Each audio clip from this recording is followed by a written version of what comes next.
Here was Kyrie's response after having a water bottle thrown at him by a fan last night in Boston. Underlying racism and just treating people like they're in a human zoo, throwing stuff at people, saying things, there's a certain point where it just gets to be too much. So, I called it out. I just wanted to keep it strictly basketball. And then you just see that people just feel very entitled out here. They pay for the tickets. Great. I'm grateful that they're coming in to watch a great performance, but it's just, we're not at the theater. We're not throwing tomatoes and other random stuff at the people that are performing. It's too much. It is too much. And it seems like there is now an incident to talk about every day rather than talking about these games and these players. Yeah. And if people are worried about where it's headed, right? Like, I'm not talking about something bad happening. When you put your faith in the security at the arena. You hope nothing terrible happens injury-wise to a player as a result of this. But we saw last year NBA players band together and decide not to play because they felt like not enough was being done about the social justice issues in the country.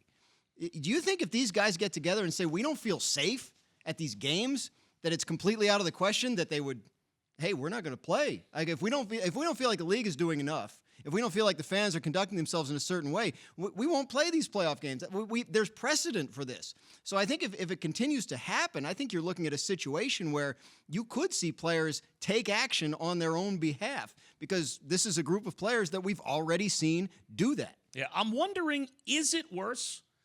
Right? Like, I remember growing up, I think, if memory serves, I might be wrong about this. You have probably a better mind as a reporter than I have as like a knucklehead talk show host. But I believe that one time way back when, didn't Gretzky get like a beer dumped on him? And then the NHL, yeah. I mean, this is 25 years ago, yeah. The NHL started to put roofs, tents basically, over the tunnel that the visiting team would walk in and out of to go back to their dressing room. And look, there was the Malice the Palace. I remember being like 9 years old and watching the Bruins scale the glass and go into the crowd at Madison Square Garden, and Terry O'Reilly beat a guy with his own shoe. Yeah. So maybe now there's more accountability because everybody's got a camera in their hand.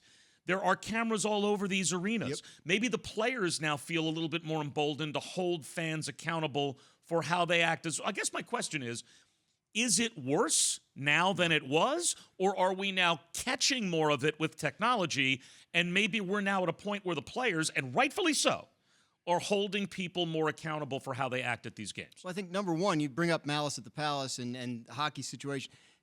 Good on the players for not going into the stand, right? I mean, like, you're only going to make it worse, and you're only going to put yourself at greater risk if you do that. So good for them for handling it the way they're handling it, a very difficult situation.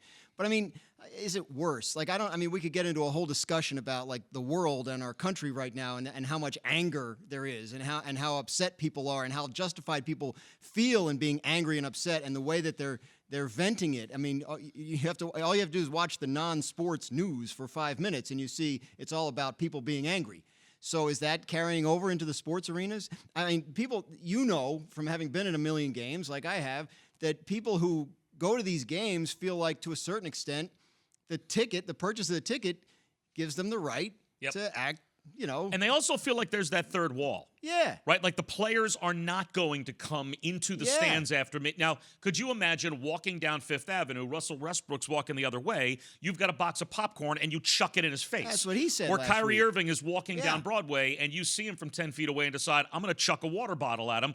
Obviously, no one would ever, ever, ever do that, because I would expect that large, much stronger than me man would turn around and pound me if I did that. Somehow fans think there's this wall in between them and the players at an arena that doesn't necessarily exist, as we saw with the Malice the Palace. Right. So, I mean, what I don't understand is how that translates into, I can do whatever I want, right? Like, I mean, you're not watching them on television. Right? Like, they're there in front of you. Yes. Like you recognize that there's a difference if you between spit at them, the spit actually might land on them. So, I guess the players are entitled to feel the same way, right, as the fans do. That third wall should work both ways, right? And so I think we're getting to a point where, is it worse? I don't know. The players are speaking out about it. They're calling it out.